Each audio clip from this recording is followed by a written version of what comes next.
Exit പോളുകൾക്ക് തൊട്ടു പിന്നാലെ രണ്ട് സംസ്ഥാന നിയമസഭകളിലേക്ക് നടന്ന തെരഞ്ഞെടുപ്പിന്റെ വോട്ടെണ്ണൽ പുരോഗമിക്കുന്നു.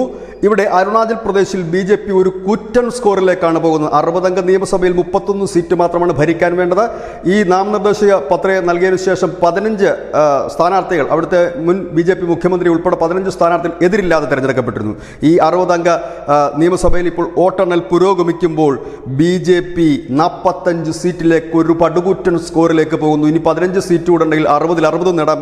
പക്ഷേ അവരുടെ സഖ്യകക്ഷി NBP 8 സീറ്റിൽ ലീഡ് ചെയ്യുന്നു എന്നുള്ള വാർത്തയാണ്. കാരണം നമുക്കറിയാം, വടക്കിഴക്കൻ സംസ്ഥാനങ്ങളിലൊക്കെ ഒരു പ്രത്യേകത, ആ എല്ലാ പാർട്ടികളും സെപ്പറേറ്റ് ആയിട്ട് തെരഞ്ഞെടുപ്പിനെ മത്സരിക്കുക, ജയിച്ചതിന് ശേഷം സഖ്യം. ഇതാണ് രീതി. ഇത് നമ്മൾ മണിപ്പൂരിൽ കണ്ടതാണ്.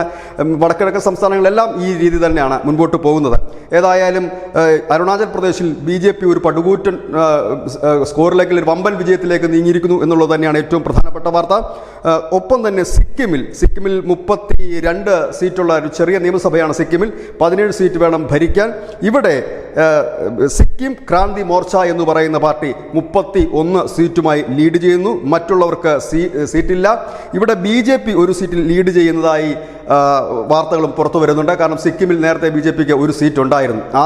ഏതായാലും ജയിച്ചു വരുന്ന പാർട്ടികൾ ഈ പ്രതിപക്ഷം പരസ്പരം പോരടിക്കുകയും ജയിച്ചു വന്നതിന് ശേഷം ഒന്നിച്ചു ഭരിക്കുകയും ചെയ്യുന്ന രീതിയാണ്.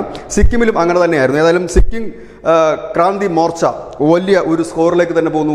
അവർ ഭരണം ഉറപ്പിക്കുന്നു എന്ന് തന്നെ പറയാം. 31 സീറ്റിലേക്ക് അവർ കുതിക്കുകയാണ്. കാരണം 4.5 ലക്ഷത്തോളം വോട്ടർമാർ മാത്രമുള്ള ഒരു ചെറിയ സംസ്ഥാനമാണ്. ഏതായാലും ബി.ജെ.പിക്ക് ഇനി സന്തോഷത്തിൻ്റെ ദിനങ്ങളാണ്, ആഹ്ലാദത്തിൻ്റെ ദിനങ്ങളാണ് എന്ന് പറയാം. എക്സിറ്റ് പോളുകൾ വന്നതിന് പിന്നാലെ ഒരു വലിയ വിജയം തന്നെയാണ് അവർ നേടിയിരിക്കുന്നത്. News desk news India Malayalam.